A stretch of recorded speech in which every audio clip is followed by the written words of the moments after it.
Hi friends, ಹೇಗಿದ್ದೀರಾ friends? ನೀವೆಂದಾದ್ರೂ ದೆವ್ವಗಳ ರಹಸ್ಯ ವಿಮಾನಗಳ ಬಗ್ಗೆ ಕೇಳಿದ್ದೀರಾ? ಒಂದು ವೇಳೆ ಇಲ್ಲ ಅಂದ್ರೆ ನಿಮಗೆ ಈಸ್ಟರ್ನ್ ಫ್ಲೈಟ್ 401 ಬಗ್ಗೆ ಮೇ ಬಿ ಗೊತ್ತಿರದೇ ಇರಬಹುದು. ಈ ಫ್ಲೈಟ್ 401 ಅನ್ನ ದೆವ್ವಗಳ ವಿಮಾನ ಎಂದು ಕರೀತಾರೆ. ಹಾಗಾದ್ರೆ ಇದನ್ನ ಯಾಕೆ ಈ ರೀತಿ ಕರೀತಾರೆ ಎಂಬುದನ್ನ ತಿಳ್ಕೋಬೇಕು ಅನ್ಕೊಂಡ್ರೆ ವಿಡಿಯೋವನ್ನ ಸ್ಕಿಪ್ ಮಾಡದೆ ಕೊನೆವರೆಗೂ ನೋಡಿ. ಈ ಕತೆ ಡಿಸೆಂಬರ್ 29, 1972ರಲ್ಲಿ ಶುರುವಾಗುತ್ತೆ. ಈಸ್ಟರ್ನ್ ಏರ್ಲೈನ್ಸ್ ಗೆ ಸಂಬಂಧಿಸಿದ ಫ್ಲೈಟ್ 401 163 ಜನ ಪ್ಯಾಸೆಂಜರ್ಸ್ ಗಳನ್ನ ಮತ್ತು 13 ಜನ ಕ್ರೂ ಮೆಂಬರ್ಸ್ ನಿಂದ ರಾತ್ರಿ 9:20 ನ್ಯೂಯಾರ್ಕ್ ನ ಜಾನ್ ಕೆನಡಿ ಏರ್ಪೋರ್ಟ್ ನಿಂದ ಫ್ಲೋರಿಡಾ ಇಂಟರ್ನ್ಯಾಷನಲ್ ಏರ್ಪೋರ್ಟ್ ಗೆ ಹೊರಡುತ್ತೆ. ಆಗ ಆ ಸಮಯದಲ್ಲಿ ಪೈಲಟ್ ಆಗಿ ವಿಮಾನವನ್ನ ನಡೆಸ್ತಾ ಇರುವುದು ಕ್ಯಾಪ್ಟನ್ ಬಾಬ್ ಲಾಫ್ಟ್. ಈತ ಒಬ್ಬ ಒಳ್ಳೆ ಪೈಲಟ್ ಅಂತಾನೆ ಹೇಳ್ಬೋದು. ಆ ಸಮಯದಲ್ಲಿ ಆತನಿಗೆ 29,700 ಗಂಟೆಗಳವರೆಗೆ ವಿಮಾನವನ್ನ ನಡೆಸಿರುವ ಎಕ್ಸ್ಪೀರಿಯನ್ಸ್ ಇದೆ. ಅದೇ ರೀತಿ ಬಾಬ್ ಲಾಫ್ಟ್ ಗೆ ಕೋ ಪೈಲಟ್ ಆಗಿ 49 ವರ್ಷದ ಸ್ಟಾಕ್ ಸ್ಟಿಲ್ ಕೂಡ ಇರ್ತಾನೆ. ಈತನಿಗೆ 5,800 ಗಂಟೆಗಳವರೆಗೆ ವಿಮಾನವನ್ನ ನಡೆಸಿರುವ ಎಕ್ಸ್ಪೀರಿಯನ್ಸ್ ಇರುತ್ತೆ. ಅದೇ ರೀತಿ ಇವರ ಜೊತೆಗೆ 51 ವರ್ಷದ ಫ್ಲೈಟ್ ಇಂಜಿನಿಯರ್ ಆಗಿರುವ ಡಾನ್ ರೆಪೋ ಕೂಡ ಇರ್ತಾನೆ. ಈತನಿಗೆ 15,700 ಗಂಟೆಗಳವರೆಗೆ ವಿಮಾನವನ್ನ ನಡೆಸಿರುವ ಎಕ್ಸ್ಪೀರಿಯನ್ಸ್ ಇರುತ್ತೆ. ಸೊ ಡಿಸೆಂಬರ್ 29, 1972 ರಾತ್ರಿ 9:20 ಫ್ಲೈಟ್ 401 ನ್ಯೂಯಾರ್ಕ್ ನ ಜಾನ್ ಕೆನಡಿ ಏರ್ಪೋರ್ಟ್ ನಿಂದ ಸ್ಟಾರ್ಟ್ ಆಗುತ್ತೆ. ಈ ರೀತಿ ಆ ವಿಮಾನ ಗಾಳಿಯಲ್ಲಿದ್ದಾಗ ಎಲ್ಲವೂ ಕೂಡ ನಾರ್ಮಲ್ ಆಗಿಯೇ ಇರುತ್ತೆ. ಫ್ಲೈಟ್ ನಲ್ಲಿರುವ ಪ್ಯಾಸೆಂಜರ್ಸ್ ಎಲ್ಲರೂ ಕೂಡ ಗಾಢ ನಿದ್ರೆಯಲ್ಲಿರ್ತಾರೆ. ಕ್ರೂ ಮೆಂಬರ್ಸ್ ಕೂಡ ಅವರ ಕೆಲಸದಲ್ಲಿ ಬ್ಯುಸಿ ಆಗಿರ್ತಾರೆ. ಆ ವಿಮಾನ ಆಕಾಶಕ್ಕೆ ಹಾರಿ ಸುಮಾರು 2 ಗಂಟೆಗಳ ಸಮಯ ಕಳೆದು ಹೋಗುತ್ತೆ. ಆಗ ಸಮಯ 11:30. ಆ ಸಮಯಕ್ಕೆ ಆ ವಿಮಾನ ಫ್ಲೋರಿಡಾ ಇಂಟರ್ನ್ಯಾಷನಲ್ ಏರ್ಪೋರ್ಟ್ ನಲ್ಲಿ ಲ್ಯಾಂಡ್ ಆಗಬೇಕಾಗಿದೆ. ಆದ್ರಿಂದ ಆ ವಿಮಾನದ ಮೇನ್ ಪೈಲಟ್ ಆಗಿರುವ ಬಾಬ್ ಲಾಫ್ಟ್ ಲ್ಯಾಂಡಿಂಗ್ ಲಿವರ್ ಅನ್ನ ಕೆಳಗಡೆ ಎಳಿತಾನೆ. ಈ ಲಿವರ್ ವಿಮಾನವನ್ನ ಟೇಕ್ ಆಫ್ ಮಾಡೋಕೆ ಮತ್ತು ಲ್ಯಾಂಡಿಂಗ್ ಮಾಡೋಕೆ ಉಪಯೋಗವಾಗುತ್ತೆ. ನಾರ್ಮಲ್ ಆಗಿ ಲ್ಯಾಂಡಿಂಗ್ ಲಿವರ್ ಅನ್ನ ಆಪರೇಟ್ ಮಾಡಿದ ತಕ್ಷಣ ಲ್ಯಾಂಡಿಂಗ್ ಗಿಯರ್ ಇಂಡಿಕೇಟರ್ ಎಂಬುದು ಗ್ರೀನ್ ಕಲರ್ ಗೆ ಬದಲಾಗುತ್ತೆ. ಆದ್ರೆ ಇಲ್ಲಿ ಸ್ವಲ್ಪ ಡಿಫರೆಂಟ್ ಆಗುತ್ತೆ. ಬಾಬ್ ಲಾಫ್ಟ್ ಈ ಲಿವರ್ ಅನ್ನ ಆಪರೇಟ್ ಮಾಡ್ತಾ ಇರುವಾಗ ಕೋ ಪೈಲಟ್ ಆಗಿರುವ ಸ್ಟಾಕ್ ಸ್ಟೀಲ್ ಇಂಡಿಕೇಟರ್ ಅನ್ನ ನೋಡಿ ಶಾಕ್ ಆಗಿ ಬಿಡ್ತಾನೆ. ಯಾಕೆಂದ್ರೆ ಲಿವರ್ ಅನ್ನ ಕೆಳಗಡೆ ಆಪರೇಟ್ ಮಾಡಿದ ನಂತರವೂ ಕೂಡ ಇಂಡಿಕೇಟರ್ ಗ್ಲೋ ಆಗಲ್ಲ. ಈ ವಿಷಯವನ್ನ ತಕ್ಷಣವೇ ಕ್ಯಾಪ್ಟನ್ ಬಾಬ್ ಲಾಫ್ಟ್ ಗೆ ಹೇಳ್ತಾನೆ. ಆಗ ಕ್ಯಾಪ್ಟನ್ ಆ ಲಿವರ್ ಅನ್ನ ಮೇಲೆ ಎತ್ತಿ ಮತ್ತೆ ಕೆಳಗಡೆ ಎಳಿತಾನೆ. ಆದ್ರೆ ಈ ಬಾರಿ ಕೂಡ ಇಂಡಿಕೇಟರ್ ಗ್ಲೋ ಆಗಲ್ಲ. ಇಂಡಿಕೇಟರ್ ಯಾಕೆ ಗ್ಲೋ ಆಗ್ತಾ ಇಲ್ಲ ಎಂದು ಅವರಿಗೆ ಅರ್ಥವೇ ಆಗಲ್ಲ. ಈ ಇಂಡಿಕೇಟರ್ ಇಲ್ಲದೆ ವಿಮಾನದ ಲ್ಯಾಂಡಿಂಗ್ ಗಿಯರ್ ಓಪನ್ ಆಗಿದೆಯಾ ಇಲ್ವಾ ಎಂಬುದನ್ನ ಕನ್ಫರ್ಮ್ ಮಾಡೋಕೆ ಆಗಲ್ಲ.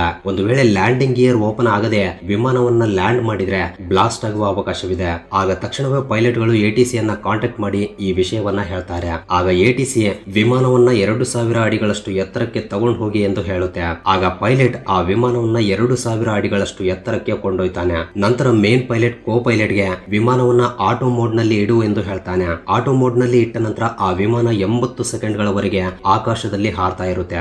ನಂತರ ಮೇನ್ ಪೈಲಟ್ ಫ್ಲೈಟ್ ಇಂಜಿನಿಯರ್ ಗೆ ಆ ಇಂಡಿಕೇಟರ್ ಅನ್ನ ಚೆಕ್ ಮಾಡು ಎಂದು ಹೇಳ್ತಾನೆ. ಆಗ ಆ ಇಂಜಿನಿಯರ್ ಪೂರ್ತಿಯಾಗಿ ಇಂಡಿಕೇಟರ್ ಸಿಸ್ಟಮ್ ಅನ್ನ ಓಪನ್ ಮಾಡಿ ಚೆಕ್ ಮಾಡ್ತಾನೆ. ಈ ರೀತಿ ಎಲ್ಲವನ್ನೂ ಚೆಕ್ ಮಾಡಿದ ನಂತರವೂ ಕೂಡ ಆ ಇಂಡಿಕೇಟರ್ ಗ್ಲೋ ಆಗಲ್ಲ.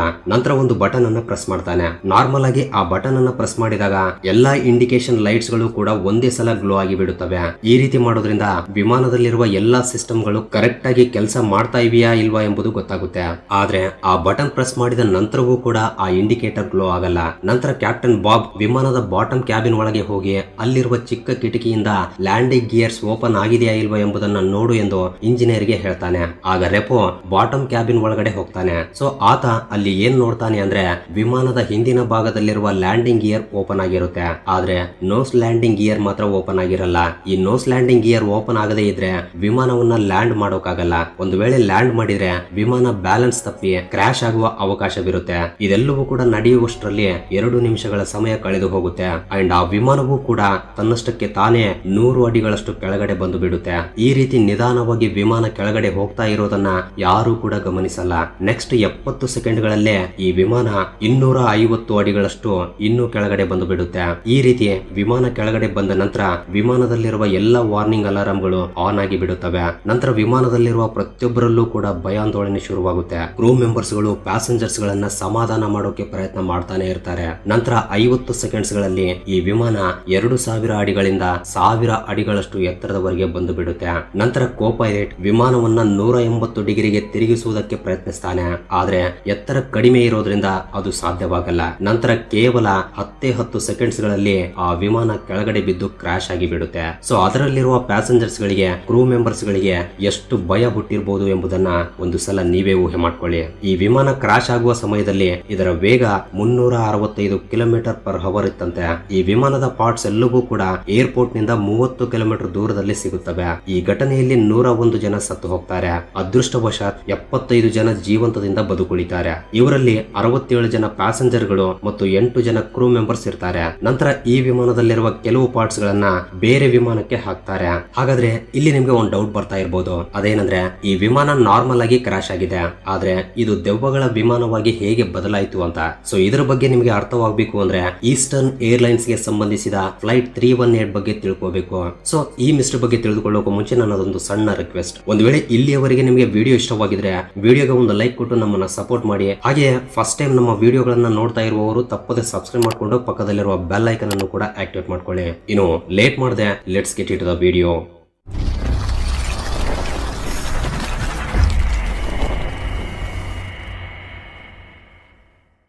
180 ಜನ ಪ್ಯಾಸೆಂಜರ್ಸ್ ಗಳಿಂದ ತುಂಬಿದ ಈ ಈಸ್ಟರ್ನ್ ಏರ್ಲೈನ್ ಫ್ಲೈಟ್ 318 ನ್ಯೂಯಾರ್ಕ್ ನಿಂದ ಫ್ಲೋರಿಡಾಗೆ ಹೊರಡುತ್ತೆ. ಈ ರೀತಿ ಆಕಾಶಕ್ಕೆ ಹಾರಿದ ಸ್ವಲ್ಪ ಸಮಯದ ನಂತರ ಏರ್ ಹೋಸ್ಟರ್ಸ್ ಆಗಿರುವ ಮೇರಿ ತನ್ನ ಸೀಟ್ ನಿಂದ ಎದ್ದು ಫುಡ್ ಸ್ಟೋರ್ ಕಡೆ ಹೋಗ್ತಾಳೆ. ಈ ರೀತಿ ಫುಡ್ ಸ್ಟೋರ್ ನಲ್ಲಿ ಫುಡ್ ಅನ್ನ ಬಿಸಿ ಮಾಡುವ ಓವನ್ ಹತ್ರ ಕೈಯನ್ನ ಇಟ್ಟಾಗ ಆಕೆಯ ಮುಂದೆ ಇರುವ ದೃಶ್ಯವನ್ನ ನೋಡಿ ಭಯದಿಂದ ಶಾಕ್ ಆಗಿ ಬಿಡ್ತಾಳೆ. ಹಾಗಾದ್ರೆ ಮೇರಿ ಏನ್ ನೋಡಿದ್ಲು, ಆಕೆ ಯಾಕೆ ಅಷ್ಟು ಭಯ ಪಡ್ತಾಳೆ ಅಂತ ನೀವು ಯೋಚನೆ ಮಾಡ್ತಿರ್ಬೋದು. ಅದೇನಂದ್ರೆ ಓವನ್ ಹಿಂದೆ ಇರುವ ಗ್ಲಾಸ್ ನಲ್ಲಿ ಒಂದು ಮುಖ ಕಾಣಿಸಿಕೊಳ್ಳುತ್ತೆ. ಅದು ನೋಡೋಕೆ ತುಂಬಾ ಭಯಂಕರವಾಗಿರುತ್ತೆ. ಆ ಮುಖ ತನ್ನ ಕಣ್ಣುಗಳನ್ನು ಕೂಡ ಕದಲಿಸ್ತಾ ಇದೆ. ನಂತರ ಮೇರಿ ಆ ಮುಖದ ಜೊತೆ ಮಾತನಾಡಬೇಕು ಅಂತ ಅಂದುಕೊಳ್ತಾಳೆ, ಆದ್ರೆ ಆಕೆಯ ಬಾಯಿಂದ ಒಂದು ಮಾತು ಕೂಡ ಹೊರಗಡೆ ಬರ್ತಾ ಇಲ್ಲ. ಈ ರೀತಿ ಭಯದಿಂದ ಮೇರಿ ತನ್ನ ಕಣ್ಣುಗಳನ್ನ ಮುಚ್ಚಿಕೊಂಡು ಬಿಡ್ತಾಳೆ. ಸ್ವಲ್ಪ ಸಮಯದ ನಂತರ ಕಣ್ಣುಗಳನ್ನ ತೆಗೆದು ನೋಡಿದ್ರೆ ಎಲ್ಲವೂ ಕೂಡ ನಾರ್ಮಲ್ ಆಗಿರುತ್ತೆ. ಆ ಭಯಂಕರವಾದ ಮುಖ ಕೂಡ ಕಾಣಿಸಲ್ಲ. ಮೇರಿ ಇದನ್ನೆಲ್ಲ ಭ್ರಮೆ ಅಂತ ಭಾವಿಸ್ತಾಳೆ. ಈ ರೀತಿ ಯೋಚನೆ ಮಾಡ್ತಾ ತನ್ನ ಕೈಯನ್ನ ಮತ್ತೆ ಓವೆನ್ ನಲ್ಲಿ ಇಡ್ತಾ ಇರುವಾಗ ಆ ಮುಖ ಮತ್ತೆ ಮುಂದೆ ಬಂದು ಬಿಡುತ್ತೆ. ಆಗ ಮೇರಿಗೆ ಆ ಮುಖ ತನ್ನ ಜೊತೆ ಏನೋ ಹೇಳ್ಬೇಕು ಅಂತ ಟ್ರೈ ಮಾಡ್ತಿದೆ ಅಂತ ಅಂದುಕೊಳ್ತಾಳೆ. ಇದರಿಂದ ಸ್ವಲ್ಪ ಯೋಚನೆ ಮಾಡಿ ಆಕೆ ಫ್ಲೈಟ್ ಇಂಜಿನಿಯರ್ ಹತ್ರ ಬರ್ತಾಳೆ. ನಡೆದ ವಿಷಯವನ್ನೆಲ್ಲ ಆತನ ಜೊತೆ ಹೇಳ್ತಾಳೆ. ಆಗ ಆ ಇಂಜಿನಿಯರ್ ಮೇರಿ ಹೇಳಿದ್ದನ್ನ ನಂಬಲ್ಲ. ಆದ್ರೆ ಯಾವಾಗ ಆತ ಕೂಡ ಮೇರಿ ಜೊತೆ ಆ ಫುಡ್ ಸ್ಟೋರ್ ಗೆ ಹೋಗ್ತಾನೋ ಆತನಿಗೂ ಕೂಡ ಮೈಂಡ್ ಬ್ಲಾಕ್ ಆಗಿ ಬಿಡುತ್ತೆ. ಯಾವುದೋ ಒಂದು ವಿಚಿತ್ರವಾದ ಮುಖ ಆ ಗ್ಲಾಸ್ ನಲ್ಲಿ ಕಾಣಿಸ್ತಾ ಇರುತ್ತೆ. ಅಷ್ಟೇ ಅಲ್ಲ, ಈ ಬಾರಿ ಆ ಮುಖ ಮಾತನಾಡ್ತಾ ಇದೆ ಕೂಡ.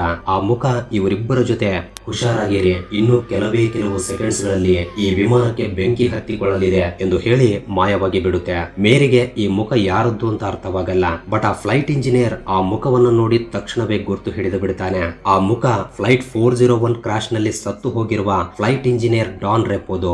ಮೇರಿ ಮತ್ತು ಫ್ಲೈಟ್ ಇಂಜಿನಿಯರ್ ಅನ್ನ ಭಯಪಡಿಸಿದ್ದು ಕೂಡ ಡಾನ್ ರೆಪೋನೆ. ಈ ವಿಷಯವನ್ನ ತಕ್ಷಣವೇ ಮೇರಿ ಫ್ಲೈಟ್ ನಲ್ಲಿರುವ ಕ್ರೂ ಮೆಂಬರ್ಸ್ ಗಳಿಗೆ ಹೇಳಿಬಿಡ್ತಾಳೆ. ಆದ್ರೆ ಯಾರೂ ಕೂಡ ನಂಬಲ್ಲ. ಈ ರೀತಿ ಸ್ವಲ್ಪ ಸಮಯದ ನಂತರ ಮೆಕ್ಸಿಕೋ ಹತ್ತಿರ ಪೈಲಟ್ಸ್ ಗೆ ಇಂಜಿನ್ ನಲ್ಲಿ ಏನೋ ಪ್ರಾಬ್ಲಮ್ಸ್ ಇರುವ ಹಾಗೆ ಅನ್ಸುತ್ತೆ. ಇದರಿಂದ ಆ ವಿಮಾನವನ್ನ ಮತ್ತೆ ನ್ಯೂಯಾರ್ಕ್ ಕಡೆಗೆ ತಿರುಗಿಸಿ ಬಿಡ್ತಾರೆ. ಈ ರೀತಿ ಆ ವಿಮಾನ ಸೇಫ್ ಆಗಿ ಲ್ಯಾಂಡ್ ಆಗಿ ಅದನ್ನ ರಿಪೇರಿ ಕೂಡ ಮಾಡ್ತಾರೆ. ಮತ್ತೆ ಆ ಪ್ಲೇನ್ ಟೇಕ್ ಆಫ್ ಆಗಿ ತನ್ನ ಪ್ರಯಾಣವನ್ನ ಮುಂದುವರಿಸುತ್ತೆ. ಈ ರೀತಿ ಸ್ವಲ್ಪ ಸಮಯದ ನಂತರ ಎಡಭಾಗದಲ್ಲಿರುವ ಇಂಜಿನ್ ಗಾಳಿಯಲ್ಲೇ ಬ್ಲಾಸ್ಟ್ ಆಗಿ ಬಿಡುತ್ತೆ. ಇದರಿಂದ ಎಲ್ಲರೂ ಕೂಡ ತುಂಬಾ ಭಯಕ್ಕೆ ಗುರಿ ಆಗ್ತಾರೆ. ಈ ಘಟನೆಯನ್ನ ನೋಡಿ ಫ್ಲೈಟ್ ಇಂಜಿನಿಯರ್ ಮತ್ತು ಮೇರಿಗೆ ಡಾನ್ ರಿಪೋ ಮಾತುಗಳು ನೆನಪಾಗುತ್ತವೆ. ಈ ಕತೆ ಇಲ್ಲಿಗೆ ಮುಗಿದಿಲ್ಲ. ಈ ಘಟನೆಯ ಬಗ್ಗೆ ಇನ್ನೂ ಕೆಲವು ನಿಮಗೆ ಭಯಂಕರವಾದ ನಿಜಗಳನ್ನ ಹೇಳಬೇಕು. ಅವೇನಂದ್ರೆ ಫ್ಲೈಟ್ 401 ಕ್ರಾಶ್ ಲ್ಯಾಂಡ್ ಆದ ನಂತರ ಅದರ ಕೆಲವು ಭಾಗಗಳನ್ನ ಬೇರೆ ವಿಮಾನಕ್ಕೆ ಹಾಕ್ತಾರೆ ಅಂತ ಹೇಳಿದ್ನಲ್ವಾ, ಆ ವಿಮಾನ ಬೇರೆ ಯಾವುದು ಅಲ್ಲ, ಈ 318 ವಿಮಾನವೇ. ಸೊ ಈಗ ನಿಮ್ಗೆ ಈ ಎರಡು ವಿಮಾನಗಳ ಮಧ್ಯೆ ಇರುವ ಕನೆಕ್ಷನ್ ಅರ್ಥವಾಗಿರುತ್ತೆ. ಈ ರೀತಿ ಎಷ್ಟೋ ಘಟನೆಗಳ ಕಾರಣದಿಂದ ಆ ವಿಮಾನಕ್ಕೆ ಗೋಸ್ಟ್ ಫ್ಲೈಟ್ 401 ಎಂಬ ಹೆಸರನ್ನ ಇಟ್ಟಿದ್ದಾರೆ. ಅಷ್ಟೇ ಅಲ್ಲದೆ 1978ರಲ್ಲಿ ಇದರ ಮೇಲೆ ದ ಗೋಸ್ಟ್ ಫ್ಲೈಟ್ 401 ಎಂಬ ಸಿನಿಮಾ ಕೂಡ ಬಂದಿದೆ. ಇಂತಹ ಘಟನೆಗಳು ನಂತರ ಬಹಳಷ್ಟು ಬಾರಿ ನಡೆಯುತ್ತವೆ. ಇಲ್ಲಿ ಎಲ್ಲದಕ್ಕಿಂತಲೂ ಅಚ್ಚರಿಪಡಿಸುವ ವಿಷಯ ಏನು ಅಂದ್ರೆ ಈಸ್ಟರ್ನ್ ಏರ್ಲೈನ್ಸ್ ವೈಸ್ ಪ್ರೆಸಿಡೆಂಟ್ ವಿಷಯದಲ್ಲಿ ನಡೆದಿರೋದು. 1973ರಲ್ಲಿ eastern airlines vice president flight 318 ನಲ್ಲಿ ಪ್ರಯಾಣವನ್ನ ಮಾಡ್ತಾನೆ. ಆತನ ಪಕ್ಕದ ಸೀಟ್ ನಲ್ಲೇ ಪೈಲಟ್ ಡ್ರೆಸ್ ಅನ್ನ ಹಾಕೊಂಡು ಫ್ಲೈಟ್ ಕ್ಯಾಪ್ಟನ್ ಕುಳಿತುಕೊಂಡಿರ್ತಾನೆ. ಅವರಿಬ್ಬರು ಕೂಡ ಮಾತುಕತೆಯನ್ನ ಮುಂದುವರಿಸ್ತಾರೆ. ಆಗ ಸಡನ್ ಆಗಿ ವೈಸ್ ಪ್ರೆಸಿಡೆಂಟ್ ಗೆ ಸ್ವಲ್ಪ ಕನ್ಫ್ಯೂಸ್ ಆಗುತ್ತೆ. ಯಾಕೆಂದ್ರೆ ಫ್ಲೈಟ್ ಕ್ಯಾಪ್ಟನ್ ನನ್ನ ಜೊತೆ ಕುಳಿತುಕೊಂಡ್ರೆ ವಿಮಾನವನ್ನ ಯಾರು ನಡೆಸ್ತಾ ಇದ್ದಾರೆ ಅಂತ.